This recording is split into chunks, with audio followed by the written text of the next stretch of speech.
नमस्कार दोस्तों, कैसे हो आप सभी लोग। आई होप कि आप सभी स्वस्थ और मस्त होंगे।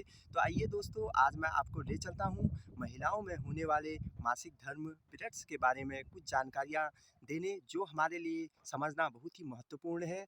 मासिक धर्म नारी शक्ति का दिव्य ताग माना गया है। हर महीने बदल जाती है पीरियड्स की डेट, तो जाने वजह और इसे सुधारने के नेचुरल उपाय।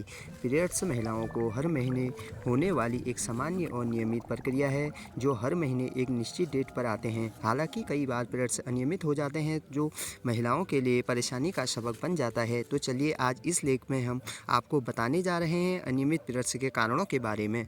एक रिपोर्ट के मुताबिक अनियमित पीरियड्स का एक कारण पॉलीसिस्टिक ओवरी सिंड्रोम यानी पीसीओसी है, जो एक हार्मोनल समस्या है। महिलाओं में यदि पीरियड्स चक्र गड़बड़ा जाए तो इसके कई कारण हो सकते हैं। इनमें से एक कारण तनाव भी होता है। तनाव महिलाओं में होने वाले हार्मोन संतुलन को बिगाड़ देता है, जिससे पीरियड्स में अनियमितता देखने को मिलती है। इसके अलावा सेक्सुअली ट्रांसमिटेड इन्फेक्शन की वजह से भी पीरियड्स अनियमित हो जाते हैं। गर्भ निरोधक गोलियों का सेवन कर रही हैं तो भी मासिक धर्म चक्र पर प्रभाव पड़ता है।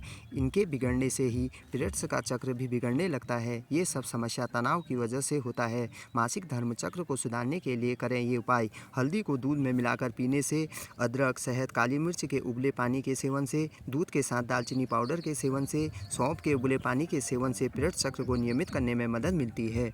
भागवत पुराण के मुताबिक एक बार गुरु बृहस्पति इंद्रदेव से नाराज हो गए। असुरों ने इस मौके का फायदा उठाकर देवताओं पर आक्रमण कर दिया। राक्षसों ने देवताओं को हराकर इंद्रलोक पर कब्जा कर लिया। इंद्रदेव मदद के लिए जगत गुरु ब्रह्मा जी के पास पहुंच गए। ब्रह्मा गुरु ने इस समस्या के निवारण के लिए इंद्र को किसी ब्रह्मज्ञानी की सेवा करने के लिए कहा। गुरु ब्रह्मा के कहे अनुसार इंद्र एक ब्रह्मज्ञानी की सेवा करने लगे। उस ब्रह्मज्ञानी की माँ एक असुर थी। इंद्र इस बात से अभिज्ञ थे। इंद्रदेव को जब यह पता चला तो उन्होंने क्रोध में आकर ब्रह्मज्ञानी की हत्या कर दी। इस तरह इंद्र पर ब्रह्म हत्या का पाप चढ़ गया।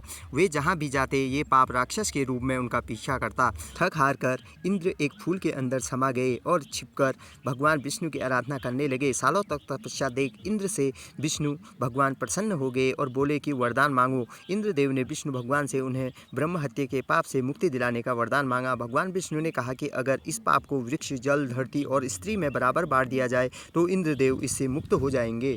इंद्रदेव इन चारों को मनाने में जुट गए। इंद्रदेव ने वृक्ष, जल, धरती और स्त्री को अपने पाप का बराबर हिस्सा बांटने के लिए मनाया। इसके बदले उन्हें एक वरदान देने का वादा किया।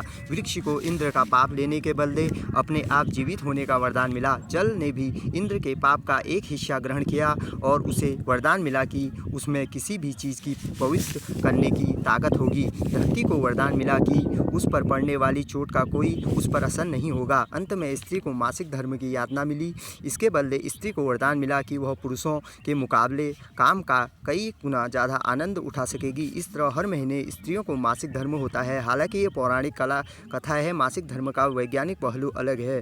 विज्ञान में पीरियड्स को एक सामान्य जैविक प्रक्रिया माना जाता है, जो महिलाओं को गर्भधारण करने के लिए तैयार करती है। इसीलिए मासिक धर्म पीरियड्स को नारी का दिव्य त्याग माना जाता है, जो सबसे महत्वपूर्ण है।